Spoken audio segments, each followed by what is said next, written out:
Hen wisdom falls on deaf ears. The ancient keepers speak the Galactic Council chamber, hummed with the voices of 1,000 species. Their words translated through quantum processors into a symphony of understanding. Above them all, floating on anti-gravity platforms that defied the laws of physics, sat the Cathara. These ancient beings had witnessed the birth and death of civilizations across 12 million years of galactic history. Their crystalline forms pulsed with soft blue light, and when they spoke, entire sectors fell silent. Today, however, their words carried an unusual weight of concern. Elder Morthok, the oldest among them, raised one of his 6 translucent arms. The gesture alone commanded absolute attention from every delegate present. We speak today of a species that has recently achieved interstellar travel. Morthok's voice resonated through quantum fields directly into the minds of all present. They call themselves humans. Their world is designated as Sol 3 in your navigation charts. A ripple of interest passed through the assembly. New species were always a topic of fascination, though most proved unremarkable in the grand scheme of galactic politics. These humans, Morthok continued, his ancient voice carrying overtones of something that might have been fear, must never be provoked into conflict. This is not a suggestion. This is a warning born from observation and analysis that spans eon. The reaction was immediate. Delegates from younger species began murmuring among themselves. The Valok contingent, led by their war-scarred Admiral Zixar, actually laughed. The sound was harsh and grating, like metal scraping against stone. The scoffing begins. Admiral Zixar rose from his seat, his 8-foot frame covered in the ceremonial battle armor of his people. The Valok had conquered 17 star systems in the past century alone, and their military might was legendary throughout the galaxy. With respect, ancient ones, Zixar's voice carried no respect whatsoever. We have analyzed these humans extensively. Their technology is primitive. Their ships barely qualify as spaceworthy. They fight among themselves constantly and cannot even achieve planetary unity. What possible threat could they pose to civilizations that have mastered the stars? Murmurs of agreement rose from several other delegations. The Nexari, with their perfect hive mind efficiency, found human chaos particularly amusing. The Zephyrian trade consortium saw only economic opportunity in humanity's fractured political landscape. Elder Morthok's crystalline form darkened, the blue light within him flickering with what those who knew the Cathara recognized as deep concern. You mistake chaos for weakness, young Admiral. You see division where we see ... adaptation. The humans possess something that no other species in our recorded history has demonstrated to such a degree, and what might that be? Zixar's tone was openly mocking now, drawing chuckles from his supporters. The ability to become whatever their situation demands, Morthok replied. When faced with extinction, they do not simply fight harder. They become something entirely new, something ... unprecedented. The dismissal of wisdom, the younger species weren't listening anymore. To them, the Cathara were relics of a bygone age, their warnings the product of minds too ancient to understand modern realities. The galaxy had changed. Technology had advanced. What could a species that hadn't even mastered faster than light travel possibly do against civilizations that had been spacefaring for millennia? Ambassador Kylta of the Nexari Collective spoke next, her voice a perfect harmony of 1,000 unified minds. The humans have been observed. They are emotional, unpredictable, and inefficient. Their greatest achievement is barely reaching their own moon. Perhaps the ancient ones have grown too cautious in their advanced age. The insult was subtle but unmistakable. Even other delegates shifted uncomfortably at the implications. The Kethera had guided galactic civilization since before most species had developed written language. To suggest they had grown senile was tantamount to heresy. But Elder Morthok simply closed his 6 eyes and began to descend on his platform. Then we have said what needed to be said. Do not say we failed to warn you when the time comes. The Kethera delegation left the chamber in silence, their departure creating an uncomfortable void that no amount of excited chatter could fill. But the moment passed, and soon the galaxy's attention turned to other matters. Trade agreements, territorial disputes, technological exchanges. The humans were forgotten, relegated to a footnote in galactic politics. First contact protocol 3 months later. The first official diplomatic mission from Earth arrived at Valok space. The human ship was indeed primitive by galactic standards, but it carried an olive branch and a delegation eager to establish peaceful relations with their galactic neighbors. Captain Sarah Chen led the human diplomatic team, a former military officer turned diplomat. She carried herself with quiet dignity and spoke with the careful precision of someone who understood the weight of first impressions. Her team included linguists, scientists, and cultural experts, all chosen for their ability to represent humanity's best qualities.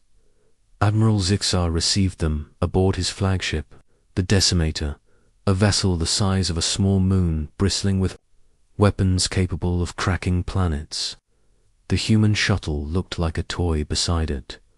The meeting began cordially enough. Captain Chen presented gifts from Earth, samples of human art, music, and literature. She spoke of her people's desire for peace, their eagerness to learn, and their hope for mutual cooperation. Admiral Zixar listened with growing amusement. These humans were even more pathetic than intelligence reports had suggested. Their captain, for all her composure, couldn't hide the awe in her eyes as she looked around his ship. Their gifts were quaint but technologically worthless. The fatal insult, the turning point, came during the formal banquet. Admiral Zixar had invited several other species representatives to witness humanity's introduction to galactic society.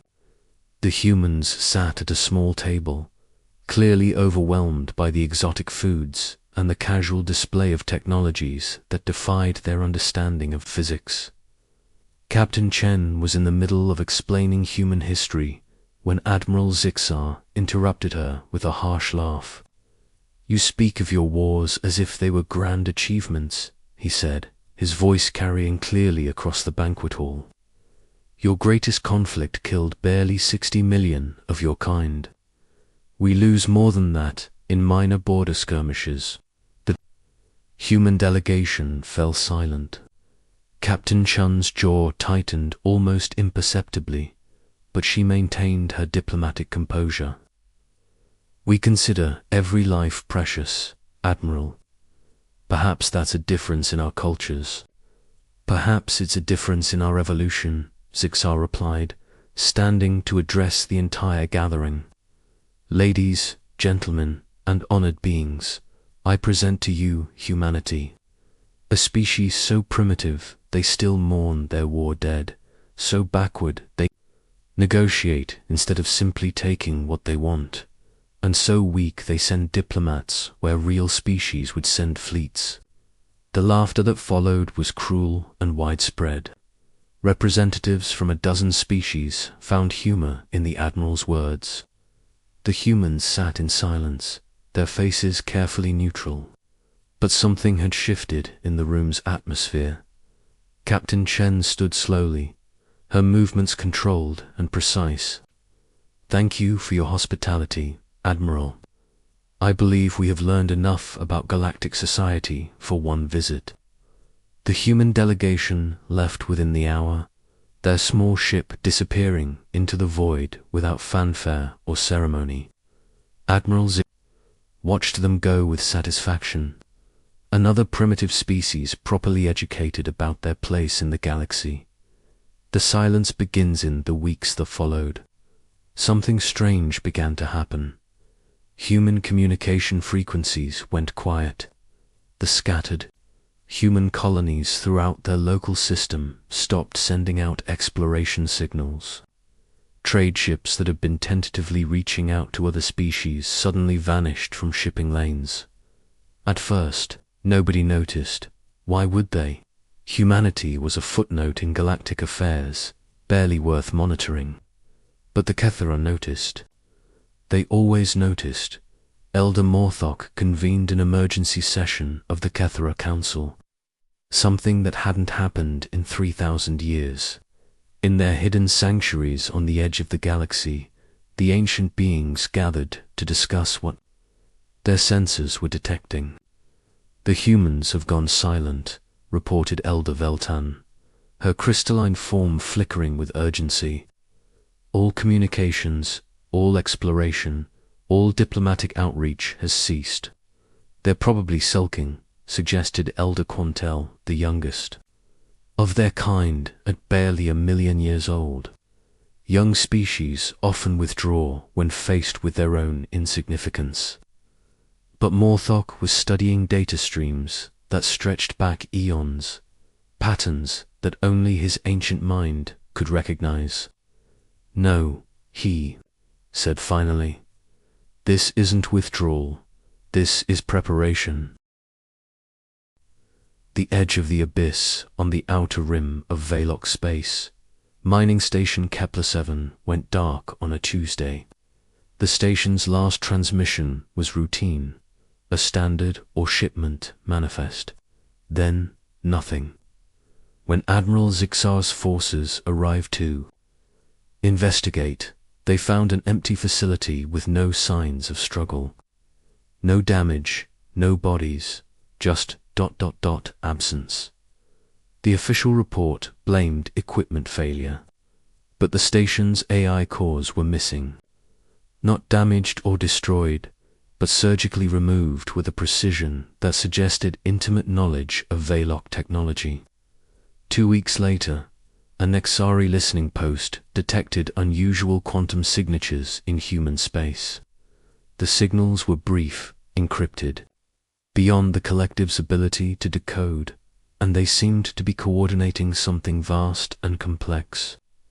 Ambassador Kylta brought this information to the Galactic Council, but the concern was minimal.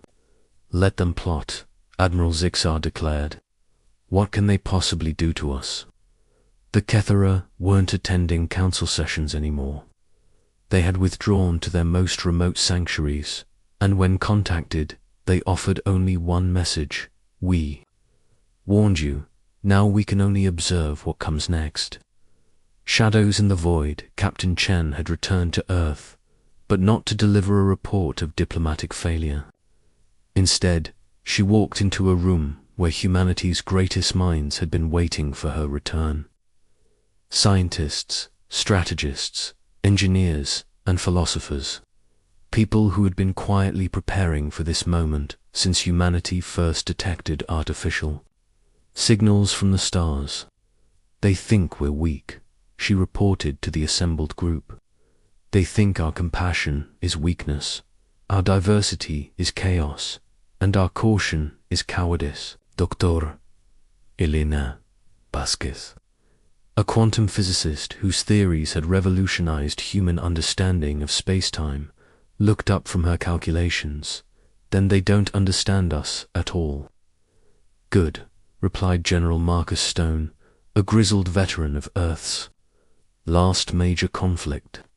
Underestimated enemies are dead enemies. The room fell silent as the implications sank in. For the first time in human history, they faced a threat not from their own kind, but from the universe itself. Species with technologies beyond their understanding, fleets that could crack worlds, and the casual arrogance that came from millennia of unchallenged dominance. But humanity had always excelled at one thing above all others: adapting to impossible odds. They had survived ice ages, plagues, wars, and natural disasters that had driven other species to extinction. Now they faced their greatest challenge yet. The meeting lasted 18 hours. When it ended, orders went out to every human colony, every research station, every military installation. The message was simple. Protocol 7 is now active. Remember your training. Across human space, lights began to dim as entire civilizations went into hiding. But in the darkness, something new was being born. Something the galaxy had never seen before. The Cathara had tried to warn them. But some lessons could only be learned through experience. Asterisk, when silence becomes thunder, the Ghost Protocol. Awakened 6 months had passed since humanity's diplomatic humiliation, and the galaxy had all but forgotten about the quiet species from Sol 3. Admiral Zixar was planning his next conquest. The Nexari Collective was optimizing trade routes, and the various galactic powers continued their endless dance of politics and expansion. None of them noticed the shadows that had begun moving through the void. Dr. Elena Vasquez stood in the command center of Prometheus Station, humanity's most classified research facility hidden in the asteroid belt beyond Pluto. Around her holographic displays showed real-time data from across the galaxy, gathered by observation networks that had been secretly deployed for decades. What the aliens had dismissed as primitive human technology was actually an elaborate deception, camouflaging surveillance systems more advanced than anything the galaxy had seen. Phase 1 is complete, reported Commander Liu, her voice steady. Despite the magnitude of what they were discussing, all Veloc Outer Rim installations have been mapped and analyzed. We've identified critical infrastructure points, command hierarchies, and communication protocols. General Stone studied the tactical displays with the eye of a strategist who had spent his career preparing for the impossible. The beauty of their arrogance, he mused, is that they never bothered to hide anything from us. They assumed we couldn't understand their technology well enough to exploit it. Dr. Vasquez allowed herself a cold smile. They were wrong about many things, but their biggest mistake was assuming that because we hadn't developed their technology, we couldn't surpass it. The Ghost Protocol had been humanity's most closely guarded secret, a contingency plan developed by the brightest minds of their species working in complete isolation. While the galaxy saw humans as primitive and divided, the truth was far more complex. Humanity's apparent chaos was actually a form of distributed resilience. Their technology deliberately kept modular and adaptable. Their military doctrine based on asymmetric warfare principles that had been refined through centuries of conflict. The first strike began at Veloc Mining Station Zerian 4, a massive industrial complex that processed rare minerals from 3 different star systems. The station housed over 50,000 workers and was defended by a full squadron of Veloc warships. Its shields could withstand the impact of small asteroids, and its weapons could level mountains. The attack came without warning, without ships, without any visible assault force at all. Station personnel were going about their routine duties when their own systems turned against them. The mining lasers that carved through asteroids suddenly pivoted toward the habitat modules. Atmospheric processes reversed their function, converting breathable air into toxic compounds. The artificial gravity generators began cycling at random, creating crushing forces that pancaked entire sections of the station. But the most terrifying aspect was the precision. The attacks targeted only military installations and command personnel. Civilian workers found themselves trapped in safe zones, that had been mysteriously sealed off from the chaos. Their life support systems functioning perfectly while destruction raged around them. In the final moments before communications were severed, the station's commander managed to send one desperate transmission. "This isn't possible. Our systems are completely isolated. There's no way they could have been compromised." The message cut off mid-sentence. When Veloc rescue ships arrived 3 days later, they found a station that had been systematically dissected. Every computer core had been removed, every database copied, every piece of military technology carefully extracted. The 50,000 civilian workers were found alive and unharmed in emergency shelters, with supplies to last 4 weeks, pinned to the main communications array was a simple message in perfect Veloc script. "You laughed at our diplomats. Now learn what our soldiers can do." The pattern emerges. Admiral Zixar's response was swift and brutal. He dispatched 3 full battle fleets to human space, intending to obliterate Sol 3 and end this rebellion before it could spread. But as his ships approached the outer edge of the solar system, they encountered something unprecedented. The human fleet that met them was tiny by comparison, barely 30 ships against 300. But these weren't the primitive vessels that had visited Veloc space months earlier. These were craft that seemed to bend the laws of physics, slipping through space in ways that made targeting impossible. Their hulls appeared to be made of some kind of adaptive material that shifted and flowed like liquid metal, deflecting energy weapons and absorbing kinetic impacts. Captain Chen, now wearing the uniform of Earth's newly formed Stellar Defense Corps, commanded the lead ship from a bridge that looked nothing like traditional human technology.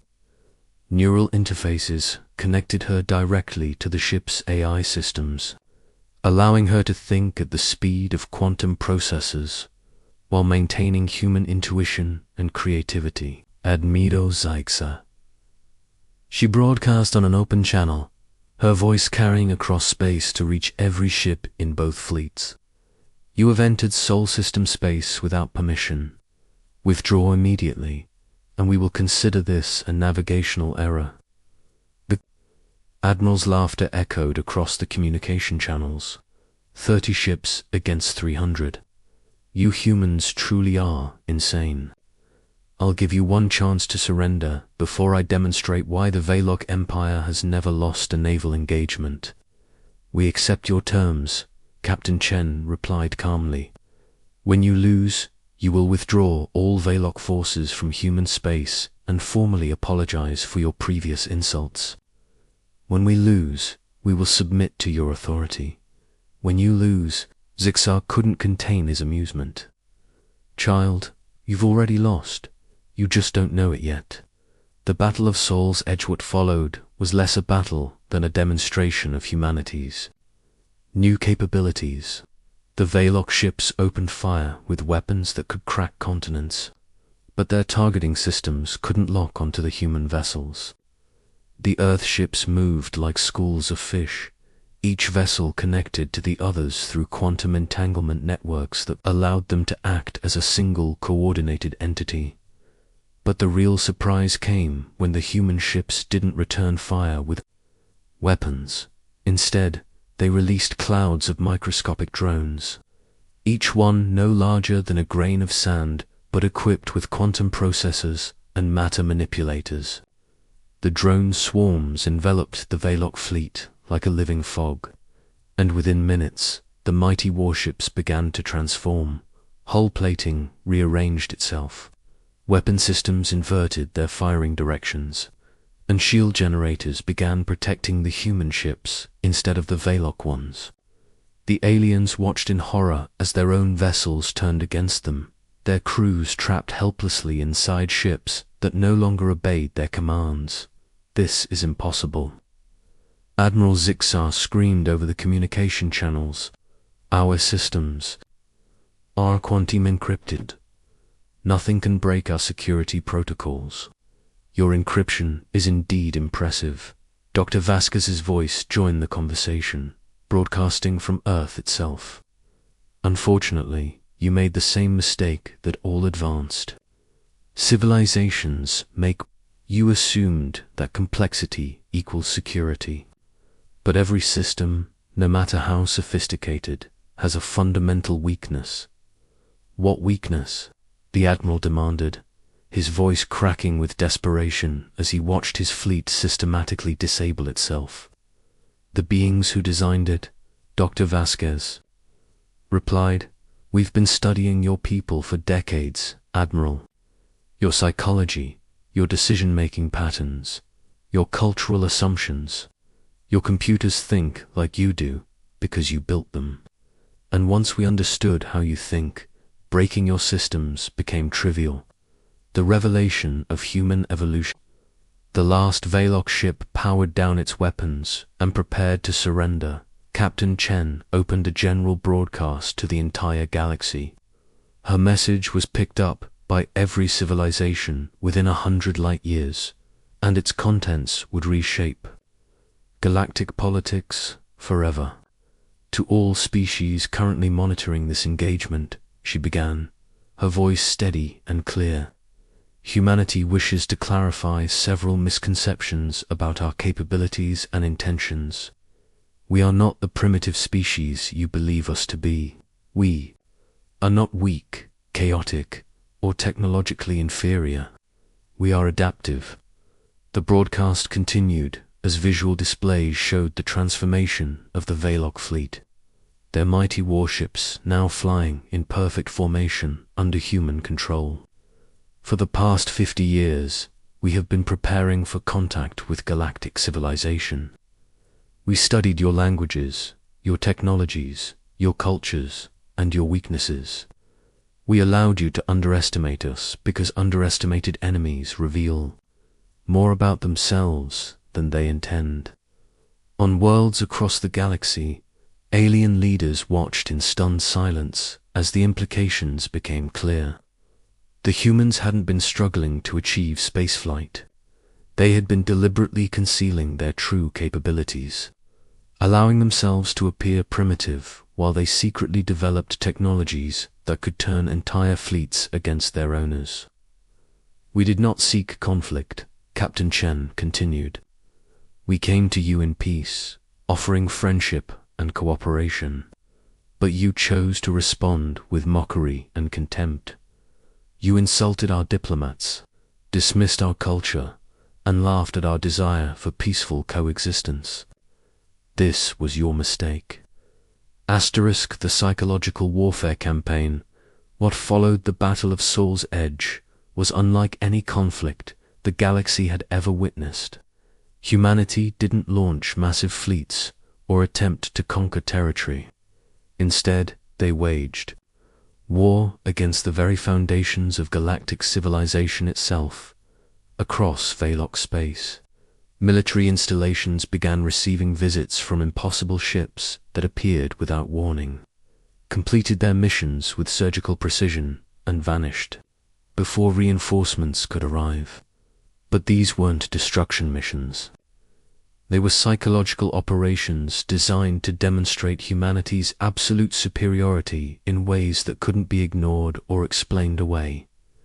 On the capital world of Veloc Prime, the massive statue of Emperor Thalzun in the city center was replaced overnight with a perfect replica of Captain Chen holding a human flag and smiling serenely. The original statue was found on the moon, reassembled atom by atom and inscribed with the message, "We could have done this to your palace." Instead, military commanders across the empire woke up to find their personal quarters filled with earth flowers, delivered through security systems that should have been impenetrable. The message was clear. Nowhere was safe, no defense was adequate, and humanity could reach anyone, anywhere, at any time. But the most devastating attack came through the Veloc information networks. Human hackers, working with quantum computers that operated on principles the galaxy didn't understand, began releasing classified documents that exposed centuries of corruption, war crimes, and betrayals within the Empire's leadership. The revelations sparked uprisings on a dozen worlds and shattered the unity that had held the Valok Empire together for millennia. The desperate Gambit Emperor, Thorsun, facing the collapse of his empire and the impossible reality of human superiority, made one final desperate attempt to salvage the situation. He contacted the Cathera, begging the ancient race to intercede on behalf of galactic civilization, Elder. Morthok responded to the Emperor's plea with a transmission that was broadcast across the entire galaxy. You were warned. We told you explicitly not to provoke the humans. We explained that they possess capabilities that transcend conventional understanding. You chose to ignore our counsel. Now you must face the consequences of your arrogance. But surely you can. Negotiate with them, the Emperor pleaded. They're just another species. They can't be that different from us. That, replied Morthok, with something that might have been sadness, is where you are fundamentally wrong. The humans are not just another species. They are something new in galactic history. They are what evolution produces when a species faces extinction repeatedly and survives through adaptation rather than strength. They don't just fight wars, Emperor. They rewrite the rules of reality itself.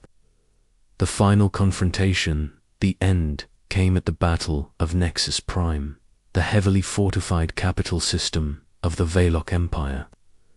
Emperor Thalzun had gathered every remaining ship in his fleet, called in favors from allied species, and prepared for humanity's final assault.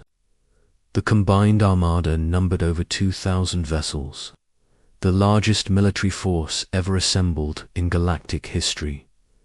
Humanity sent one ship. The vessel that approached Nexus Prime was unlike anything that had been seen before. It wasn't built. It was grown, its hull a living organism that pulsed with bioluminescent patterns. As it entered the system, it began to sing, broadcasting harmonies that resonated through quantum fields and touched the minds of every being present. Emperor Thalzun, Captain Chen's voice carried across space with impossible clarity. We offer you one final opportunity. Withdraw your forces, formally apologize for the insults delivered to our species, and agree to treat humanity as an equal member of galactic civilization. Do this, and we will consider our honor satisfied. The Emperor's response was defiant. Never. Fire all weapons. Destroy that ship. 2,000 warships opened fire simultaneously, their combined firepower sufficient to sterilize entire worlds. The energy beams converged on the human vessel in a display of destructive force that lit up the system like a newborn star. When the light faded, the human ship was still there, completely unharmed. But now it was no longer alone. The energy from the Valok weapons had been absorbed, converted, and transformed into 1,000 smaller vessels that materialized around the original ship like flowers blooming in space. Thank you, Captain Chen said calmly. We needed that energy to complete our fleet. What followed was the most one-sided battle in galactic history. The human ships didn't fight the Valok fleet so much as they danced around it, their movements so graceful and coordinated that they seemed more like a performance than a battle. Every shot the aliens fired was redirected. Every strategy they employed was anticipated. Every desperate gambit was turned against them with elegant precision. Within an hour, the entire Valok armada had been disabled, their crews unharmed, but their ships completely under human control. Emperor Thalzun sat alone on his flagship's bridge, watching as his empire dissolved around him. The new galactic order, the surrender ceremony, took place on neutral ground. a space station maintained by the Kethera at the edge of known space. Representatives from every major galactic civilization attended, their faces reflecting a mixture of fear, awe, and desperate curiosity about humanity's true nature. Emperor Alzun, stripped of his ceremonial armor and wearing simple robes, approached Captain Chen with the defeated posture of a broken ruler. I apologize," he stammered, the words clearly painful to speak. "The Veloc Empire formally apologizes for insulting your species and dismissing your diplomatic overtures. We beg for your mercy." Captain Chen studied him for a long moment, her expression unreadable. "Your apology is accepted, Emperor, but understand this: the galaxy has changed. The age of casual conquest and species-based supremacy is over. Humanity will not tolerate the abuse of weaker civilizations, and we will respond to aggression with measures that make this conflict look restrained." She turned to address the assembled delegates, her voice carrying the authority of a species that had just revolutionized galactic warfare. "We want peace. We want cooperation. We want to build a galaxy where all species can thrive and grow together. But we will no longer accept insults, dismissals, or attacks on our people or our allies." Elder Morthok's crystalline form pulsed with what those familiar with the Cathara recognized as approval. "The ancient warning has been fulfilled," he announced to the assembly. "Let this be recorded in the annals of galactic history. Humanity has taken its place among the stars, not as conquerors, but as guardians. The galaxy is safer for their presence, though it may never be the same." Epilogue: A new dawn 5 years later. The galaxy had indeed transformed. Humanity's technologies, shared freely with species that proved themselves worthy of trust, had revolutionized everything from medicine to transportation. The brutal military hierarchies that had dominated galactic politics for millennia gave way to cooperative councils where disputes were resolved through negotiation rather than force. Captain Chen, now Admiral Chen, stood on the observation deck of Unity Station, humanity's first diplomatic complex built in neutral space. Through the transparent aluminum windows, she could see ships from a dozen different species docking peacefully, their crews working together on projects that would have been impossible under the old system. Dr. Vasquez joined her at the window, carrying a datapad filled with reports from their ongoing research projects. "The quantum consciousness network is ahead of schedule," she reported. "Within a decade, we should be able to offer direct mind-to-mind communication to any species that wants it. No more translation errors, no more cultural misunderstandings, and the younger races?" Chen asked, referring to several species that had only recently achieved spaceflight. Admiral Chen nodded, watching as a group of young aliens from a dozen different species worked together on a research project, their different physiologies and perspectives combining to solve problems that no single species could have addressed alone. The galaxy had learned its lesson. The ancient warning had been ignored, the stars had mocked Earth's fury, and now they had witnessed what happened when humanity's true nature was revealed. Some lessons, it seemed, could only be learned through experience, but in the end, the galaxy was better for it. The age of casual cruelty was over, replaced by an era of cooperation and mutual respect. And at the center of it all stood humanity, no longer the primitive species that could be safely ignored, but the guardians of a new galactic order built on the principles they had always cherished: dignity, compassion, and the unshakable belief that every thinking being deserved respect. The stars no longer laughed. Now they sang,